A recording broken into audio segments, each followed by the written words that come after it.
할렐루야. 2026년 2월 5일, 2월의 첫 번째 목요일, 변함없는 하나님의 사랑과 평안으로 안부를 전합니다. 안녕하세요.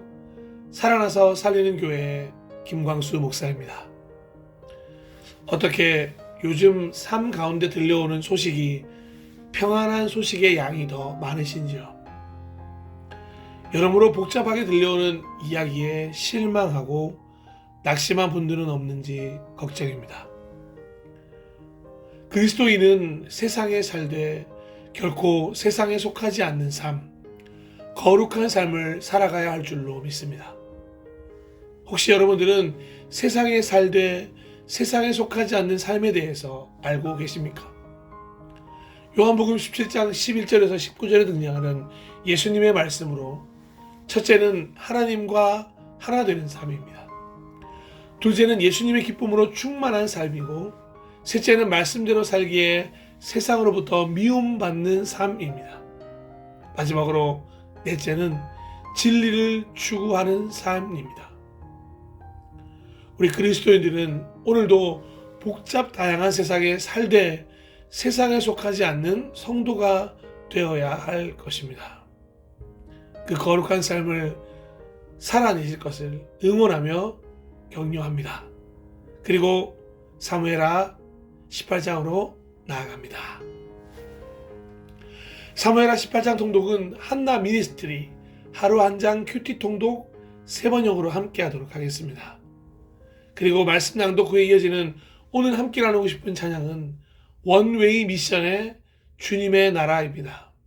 어둠의 그늘이 사라지는 곳, 우리를 위해 세우시네. 끝없는 자유가 회복되는 곳, 우리를 인도하시네. 아멘.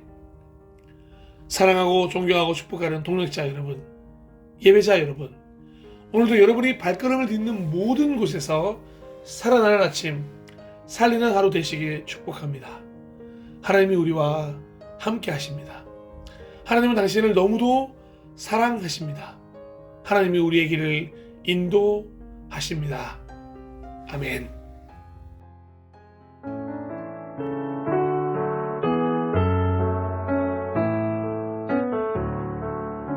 하루 한 장 큐티 통독 사무엘하 18장. 다윗은 자기와 함께 있는 백성을 점검하여 보고 그들 위에 천부장들과 백부장들을 세웠다. 다윗은 또 모든 백성을 셋대로 나눈 뒤에 3분의 1은 요압에게 맡기고 또 3분의 1은 수리아의 아들이며 요압의 동생인 아비새에게 맡기고 나머지 3분의 1은 가드 사람 이때에게 맡겼다. 그런 다음에 왕이 온 백성에게 자기도 그들과 함께 싸움터로 나가겠다고 선언하니 온 백성이 외쳤다. 임금님께서 나가시면 안 됩니다. 우리가 도망을 친다 하여도 그들이 우리에게는 마음을 두지 않을 것이며 우리가 절반이나 죽는다 하여도 그들은 우리에게 마음을 두지 않을 것입니다. 임금님은 우리들 10,000명과 다름이 없으십니다. 그러니 임금님은 이제 성 안에 계시면서 우리를 도우시는 것이 더 좋겠습니다.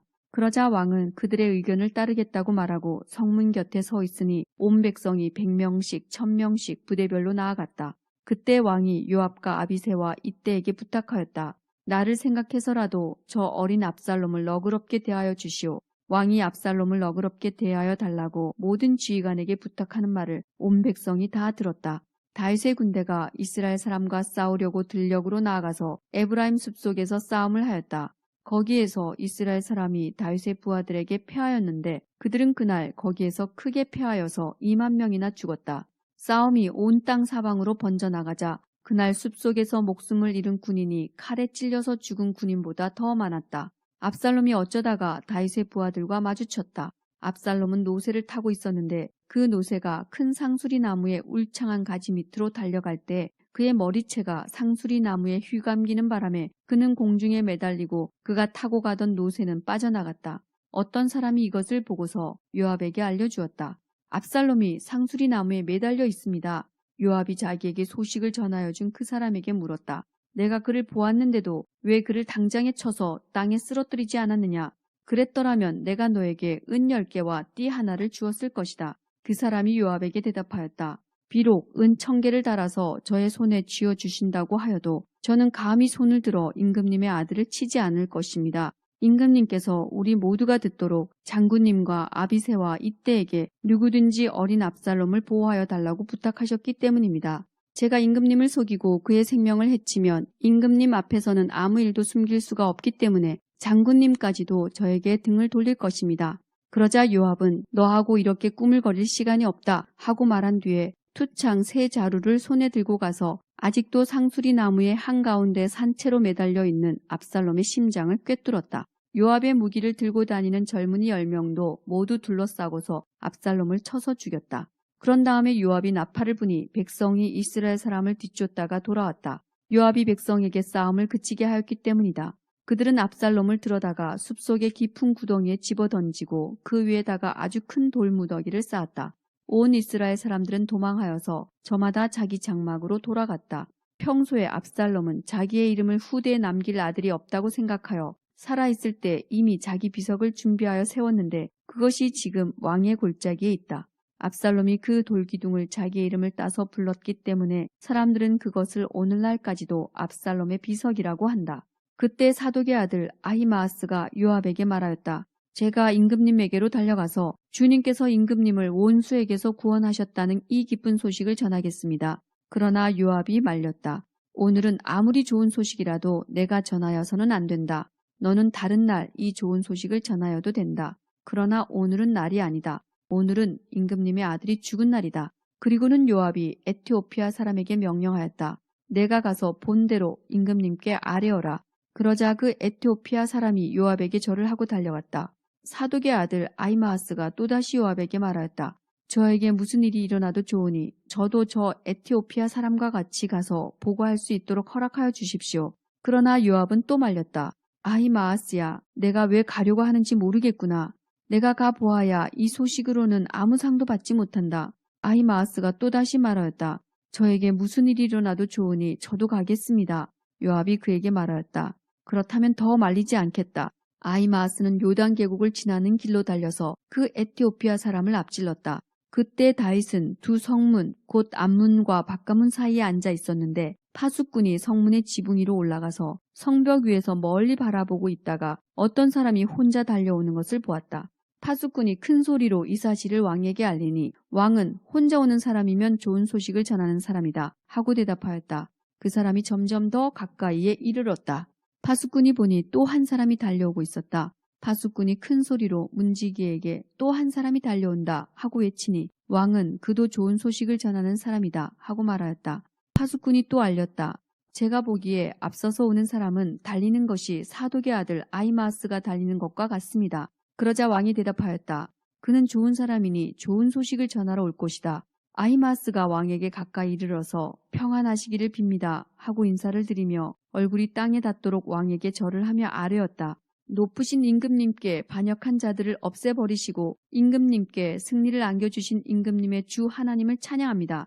왕이 그 어린 압살롬도 평안하더냐 하고 물으니 아히마아스는 임금님의 신하 요압이 이 종을 보낼 때 큰 소동이 있었습니다마는 무슨 일인지는 모르겠습니다. 왕이 물러나서 곁에 서 있어라 하고 말하니 그는 곁으로 물러나서 서 있었다. 바로 그때 그 에티오피아 사람이 들어왔다. 에티오피아 사람이 왕에게 아뢰었다. 높으신 임금님께 기쁜 소식을 가져왔습니다.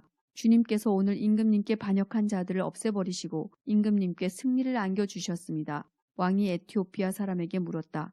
그 어린 압살롬이 평안하더냐? 에티오피아 사람이 대답하였다. 높으신 임금님의 원수들을 비롯하여 임금님께 반역한 자들이 모조리 그 젊은이와 같이 되기를 바랍니다. 왕은 이 말을 듣고 마음이 찢어질 듯이 아파서 성문 위의 다락방으로 올라가서 울었다.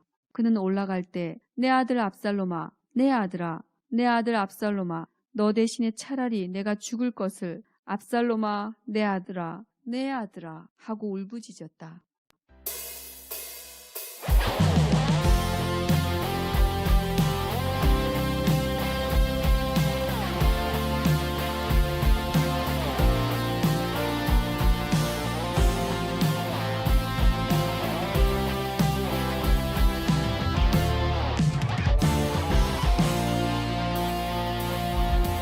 빛이 있으라 어둠은 물러